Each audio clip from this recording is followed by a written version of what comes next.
Բոլոր մարդիկ ծնվում են ազատ ու հավասար իրենց արժանապատվությամբ եւ իրավունքներով։ Այս նախադասությունն ամրագրված է Մարդու իրավունքների համընդհանուր հռչակագրի առաջին հոդվածում։ 1948 թվականի դեկտեմբերի 10-ին ՄԱԿ-ի գլխավոր ասամբլեան ընդունում է հենց այս հռչակագիրը, իսկ 1950-ին առաջարկում դեկտեմբերի 10-ը նշել որպես Մարդու իրավունքների պաշտպանության միջազգային օր։ Հռչակագիրը թարգմանվել է ավելի քան 360 լեզվով, ընդ որում աշխարհում որևէ այլ փաստաթուղթ չի թարգմանվել այսքան շատ լեզուներով։ Գիտեք դեկտեմբերի 10-ը ինչ օր է։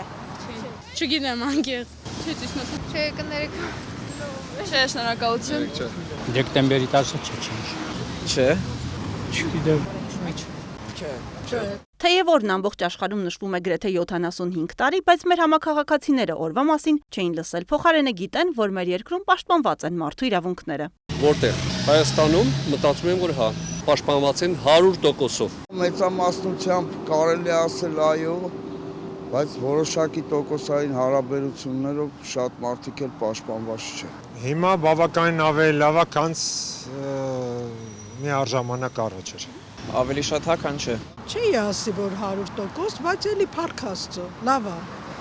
Գոհենք ու շնորհակալ ենք։ Խորհրդարանում մարդու իրավունքներին վերաբերող հարցերով հանձնաժողով ձևավորվել է դեռևս 35 տարի առաջ։ 1990-ին Գերագույն խորհրդում ստեղծվել է մարդու իրավունքների եւ ազգությունների հարցերի մշտական հանձնաժողովը, որը ղեկավարել է Ռաֆայել Պապայանը։ Հանձնաժողովում ձևավորման պահից առ այսօր քննարկվում են մարդու եւ քաղաքացու իրավունքներին եւ ազատություններին, փաստաբանական եւ նոտարական ծառայություններին, երեխայի իրավունքներին, կուսակցությունների եւ այլ հասարակական միավորումներին, կրոնին, գենդերային հարցերին, ազգային փոքրամասնություններին վերաբերող հարցեր։ Վերջի փուլում բավական ինտենսիվ առանցքային օրենսդրական նախաձեռնություններ եղան, որոնք իհարկե ընդունվեցին։ Ես նկատի ունեմ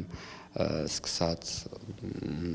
աղջիկների ամուսնության տարիքի բարձրացում, ընտանեկան բռնության մասին օրենքը, երեխաների պաշտպանության օրենքը, որը շատ լայն ու մեծ համապարփակ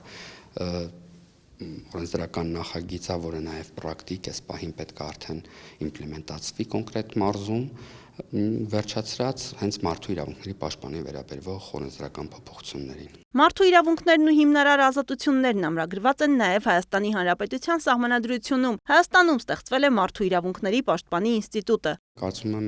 այդ այն իրավական ոլորտն է, որտեղ ոչ միայն իրավական դաշտով է հնարավոր ինչ-որ հարց լուծել, այլև անընդհատ դրա մասին խոսելուց, կարևորելուց, հանձնաժողովի գործողությունները ահագին մեծ մասով հենց ուղղված են դրանց, այդ թվում նաև տարբեր ՀԿ-ների, իրավապաշտպան, մարդու իրավունքների, կանանց եւ այլ խոցելի խմբերի իրավունքների պաշտպան ՀԿ-ների հետ հանդիպումները, օրակարգերի ձևավորումը եւ այլն։ Մարդու իրավունքների պաշտպանի մասին օրենքն ընդունվել է 2003 թվականին։